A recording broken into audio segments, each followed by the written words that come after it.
Hi, I'm Erik Voss, and this is a breakdown of The Walking Dead Season 8, Episode 7, Time for After. And I think it's time for us to finally ask ourselves, which fan-favorite character is more of a totally unnecessary threat for Rick? Smartest man in the zombie apocalypse, Eugene? Or shoot first and ask questions never, Daryl? Or is it Rick for repeatedly trusting people who spend their free time sculpting nudes from garbage?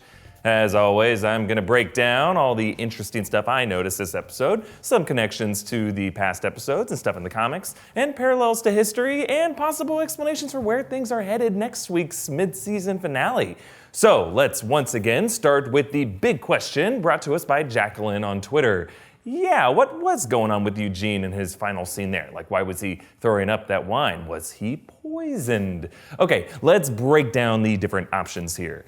That wine was given to him as payment by Tanya for Eugene fixing her stereo. Remember, Tanya was one of Negan's wives from last season who asked Eugene to make poison, supposedly for the tormented wife Amber to kill herself. Eugene later realizes they just wanted that poison pill to poison Negan. Now, I don't think Tanya poisoned this wine or anything. It was clearly sealed when she handed it to him, and remember, she doesn't have poison. That's why she needed Eugene in the first place. I also don't think Eugene found a spare poison pill or anything in Sasha's casket. Sasha took the pill that Eugene gave her. It's why she came out of it as a walker and lunged at Negan. And I definitely don't think Eugene seems suicidal at all here. Another option is that Eugene could have been infected by Gabriel. There was that shot of his finger with a dab of sick Gabriel's blood on it. Ultimately, I think that bloodshot is connected to Eugene's state of mind at the end, but on a symbolic level.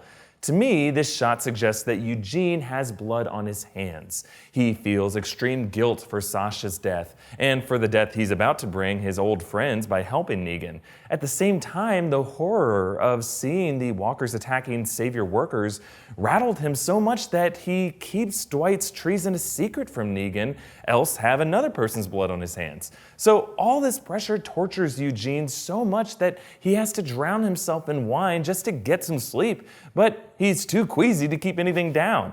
And the vomiting seems more like a symptom of his sickness of his soul than any sickness of his body.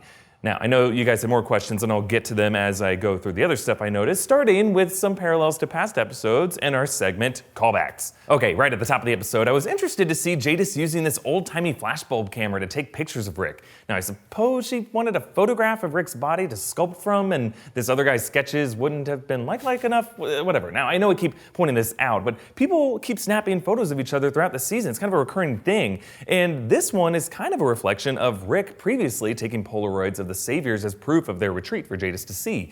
Now, it's worth reminding ourselves that it's a big deal to take photographs in this zombie apocalypse. Electricity is limited, so smartphones and digital cameras and computers are luxuries that most people don't really bother with. Even more traditional cameras like the Polaroid and Jadis's camera here require film and bulbs that must be super hard to come by and nearly impossible to develop, unless Jadis has like a red room in one of those shipping containers. So the rarity of photographs in this new world should strike our curiosity. It's almost as if by taking these photos, these characters are dehumanizing each other, transforming them from living, breathing threats into still lifeless subjects. There's that old superstition from native tribes around the world that cameras steal the subject's soul. And before you ask, no, the Amish community doesn't believe that. Their objection to cameras is related to their avoidance of modern technology in general and a biblical belief against graven images and vanity. I don't know why I'm defending the Amish. It's not like they're watching this, or you shouldn't be watching this unless you're in your Rumspringa or whatever it is. Anyway, I think there is something to this soul stealing in this uncivilized world. The Saviors took Polaroids of Negan's victims, essentially stealing their souls. They're now remembered as these mutilated, faceless corpses.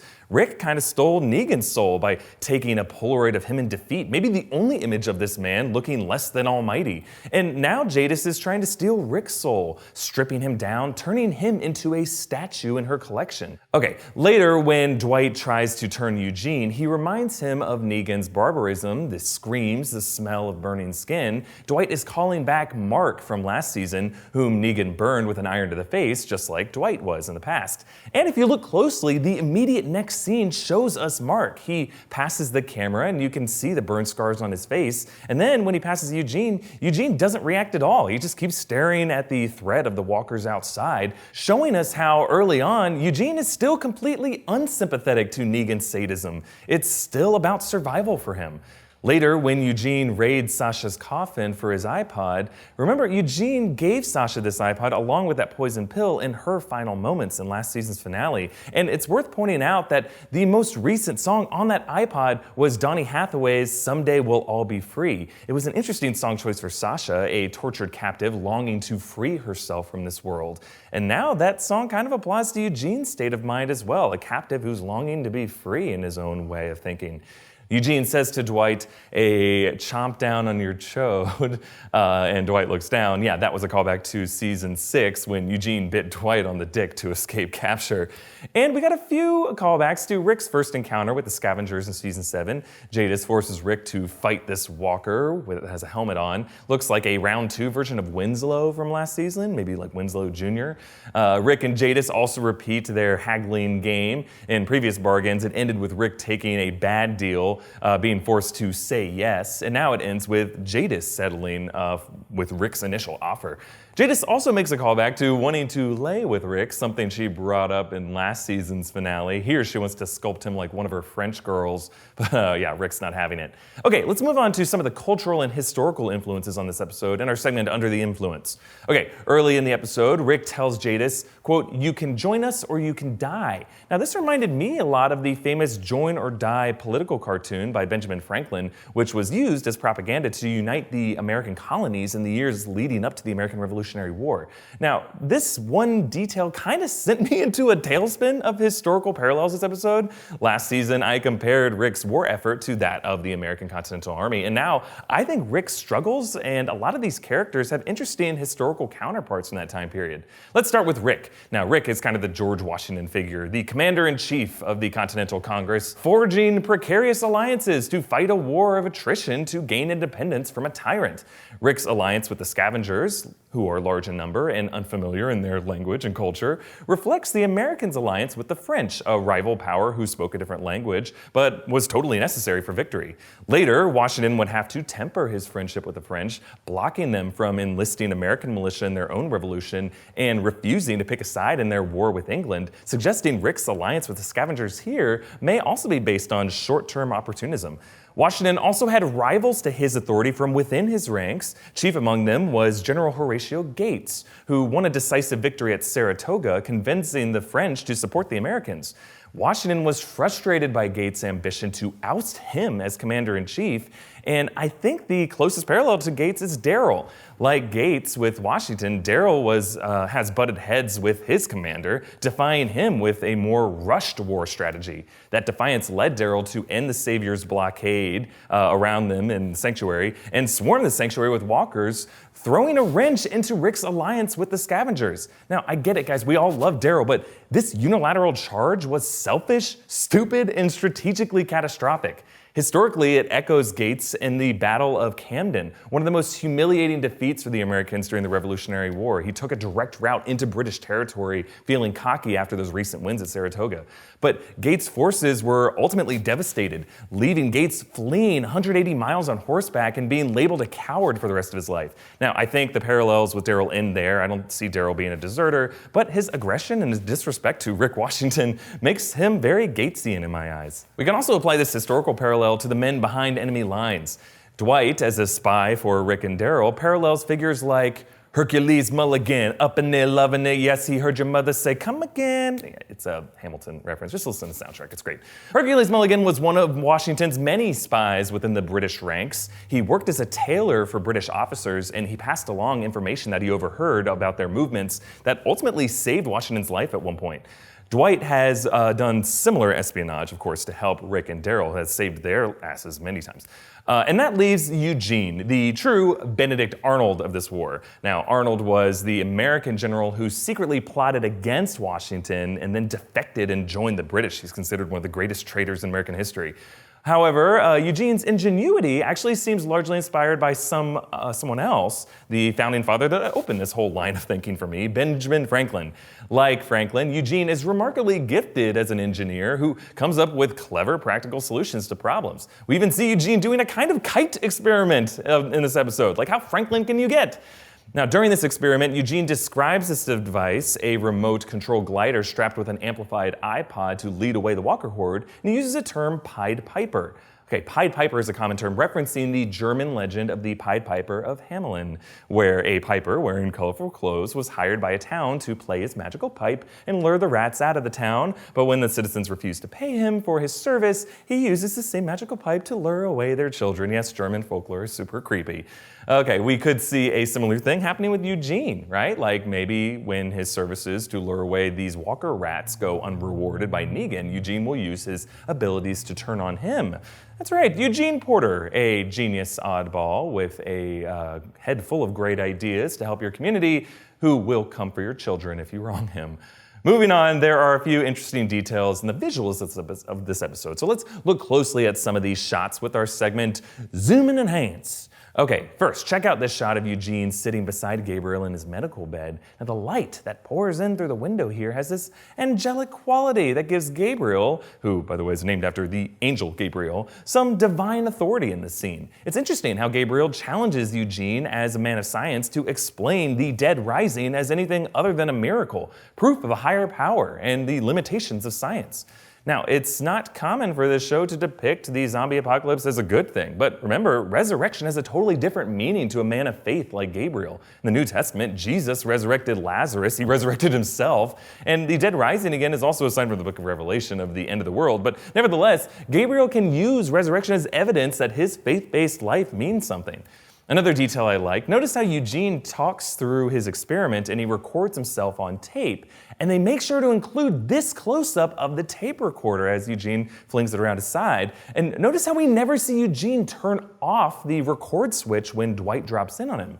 It's possible that this entire conversation with Dwight, in which Dwight confessed, quote, "I'm working with them," and quote, "we can get rid of Negan," could have been recorded on tape.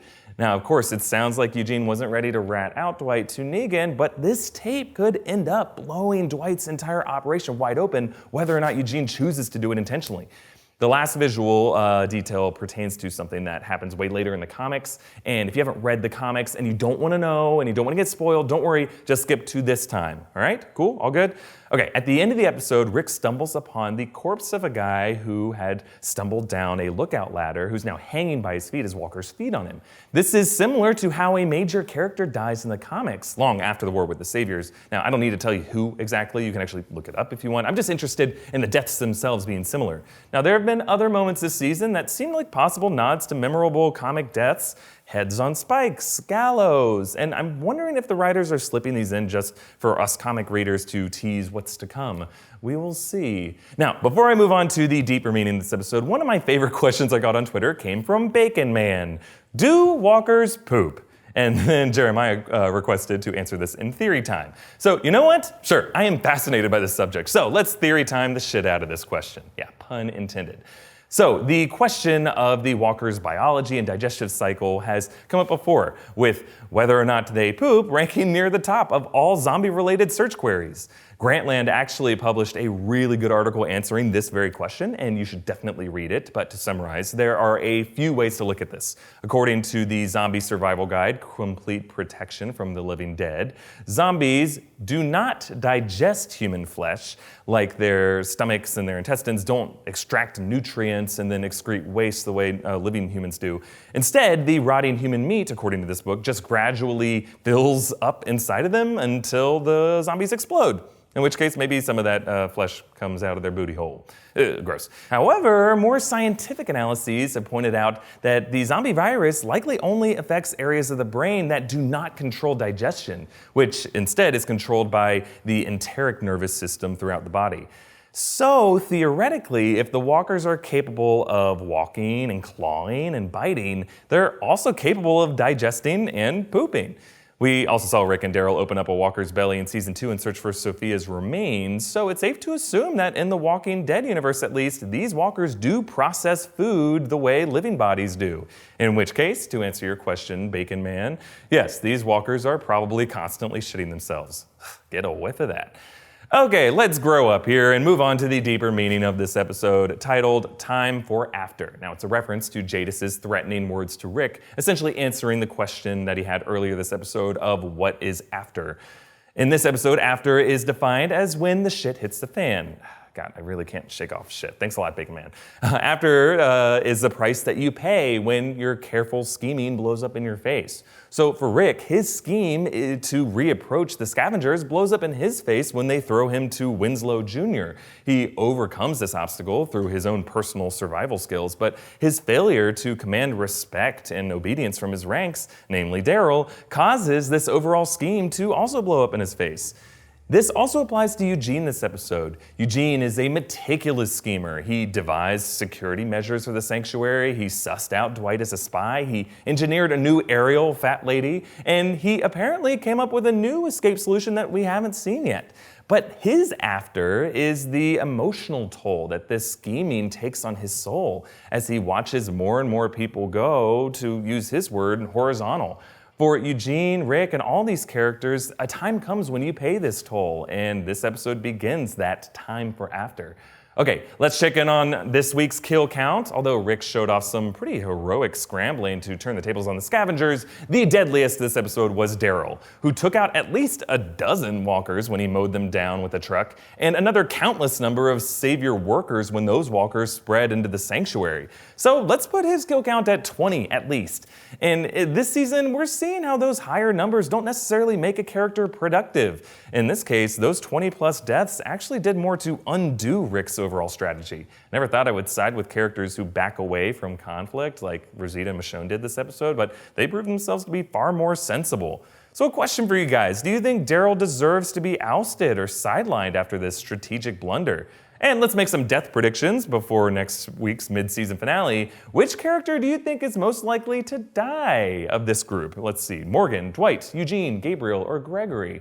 I'm calling it now. If it's a major character death that we're looking at, I think we'll know who it is if the episode establishes an introspective arc for that character in the opening minutes. Just remember last season when Spencer and Sasha got lots of screen time at the tops of their final episodes, we knew they weren't going to survive those hours. Comment down below with your thoughts or tweet me directly at Erik Voss. You can also follow New Rockstars on Twitter at New Rockstars for updates on our videos. And like and share this video and subscribe to New Rockstars for all of our deep dives into Season 8 of The Walking Dead, including breakdowns of the previous 6 episodes that you should definitely check out. And if you really want to help this channel grow and expand and cover more things that you love, you can contribute to us on Patreon. Big thanks to all of our donors, especially Kenny Smith. Thanks for watching, guys. See you next week. Bye.